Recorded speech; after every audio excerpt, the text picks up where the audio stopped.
nós perdemos, acho que 2-0. foi 2-0? 2-0. Tanto jogo. Eu sei que, cara, eu acho que foi mais. Eu acho que foi 3-0 ou 3-1.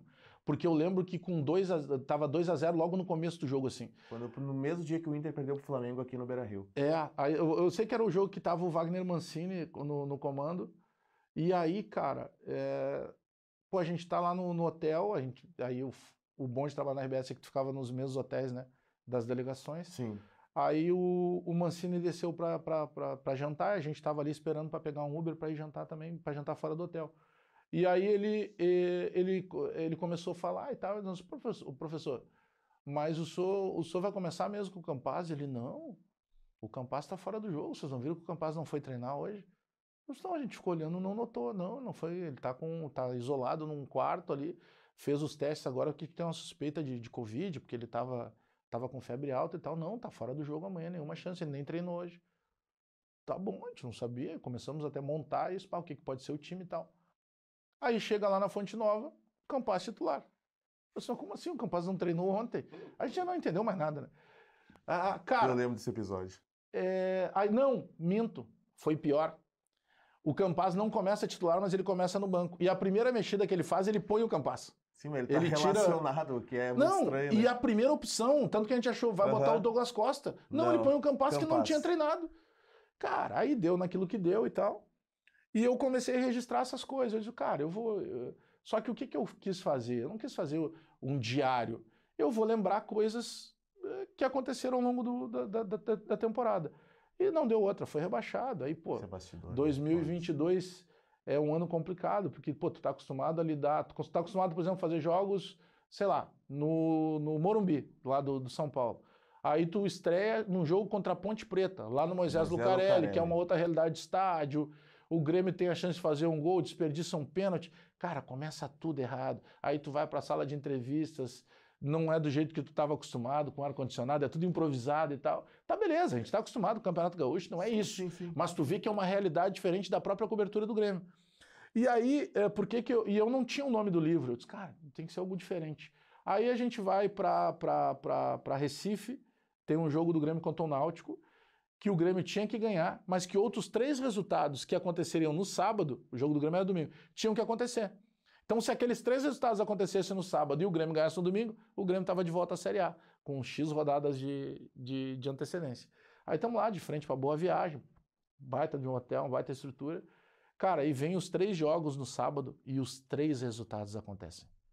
É tão impactante aquilo que o presidente Romildo desce para dar entrevista, porque tá toda a imprensa lá, nós estávamos no lobby vendo os jogos, os 3 jogos ao mesmo tempo.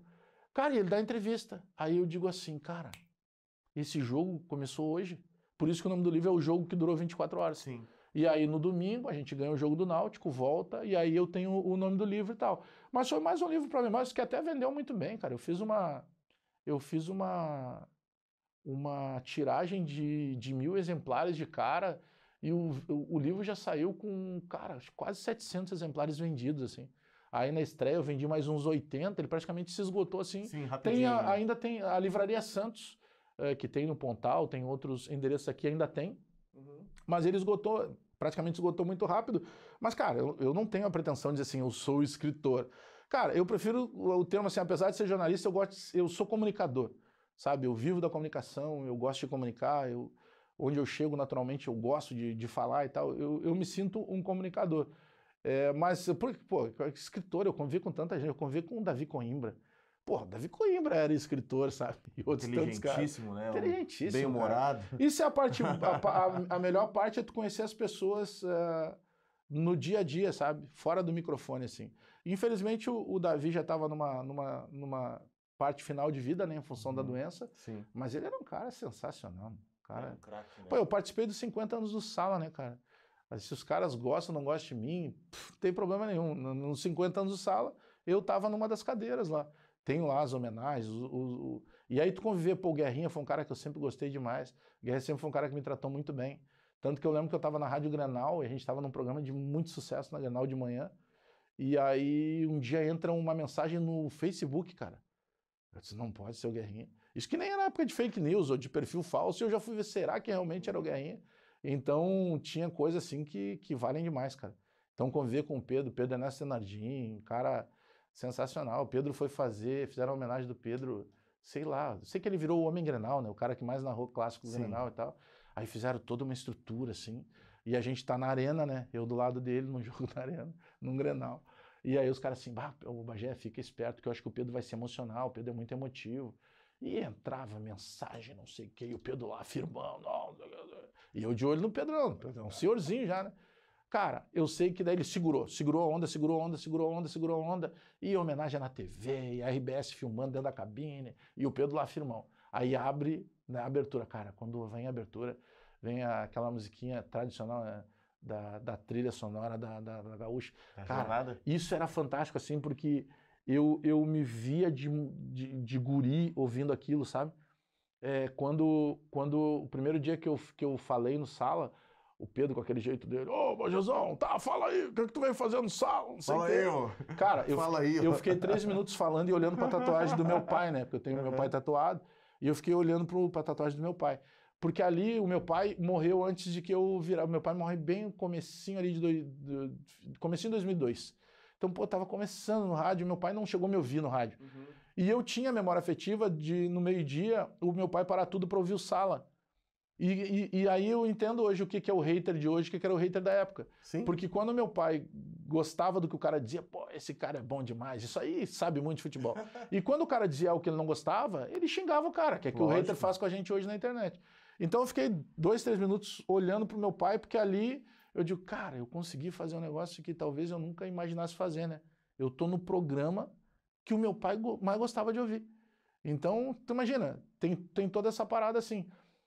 Então conviver com esses caras, e aí aí começa aquela trilha no Grenal assim, e eu olhei pro Pedro, os caras, se eu já tô emocionado, ele não vai aguentar. E aí começou, cara, e começa uma sucessão de depoimentos de gol dele, gols históricos, assim, da história do Grenal. E o Pedro é um puta do narrador, ele é um mestre de cerimônias, ele toma conta do negócio e tal. Não sei se tecnicamente narrando o Pedro foi maior. A gente teve Pedro Carneiro Pereira, a gente teve Mendes Ribeiro, a gente teve Haroldo de Souza, que era uma máquina de narrar. Armindo Antônio Ranzolin. Marco Antônio Pereira, pô, que foi narrador da minha jornada, imagina. Eu tinha o Marcão narrando, né, outra perda que eu tive, mas, cara, o Marcão era o meu narrador, cara. Eu chegava para fazer os jogos, cara, eu ouvi o Marcão na Gaúcha, narrando Copa do Mundo, hoje o Marcão trabalha comigo. Pois é. E Armindo Antônio Ranzolin, Roberto Brauner. Roberto, cara, muito cara. Bom pra caramba. Muito cara bom. Carlos E aí, seguinte, aí o Pedrão começa, quando ele vai falar, cara, ele começa a falar, embarga a voz e começa a chorar, cara. Aí dá aqueles 2, 3 segundos assim, cara, o que eu faço? Porque tá tudo, o mundo tá em cima dele, isso aqui vai ficar pra eternidade. Eu não posso falar, eu tenho que esperar ele recuperar e torcer que ele volte. E aí ele pega, vira pra mim e fala com a voz embargada assim, me ajuda, Bagé. Aí eu digo, caramba, aí eu entrei, não, aí eu cresci, né? Eu disse, opa, agora é o cara que me chamou. Eu disse, não, Pedro, isso que tu tá vivendo, chora porque é isso aí. Futebol é emoção. Que bobagem é essa que narrador não chora? É a prova do narrador que tu tá chorando, que tu te emociona, que isso aqui não é fake. E aí eu tomo conta do negócio. Aí eu vejo que ele tá bem assim, ele me olha com quem diz, né?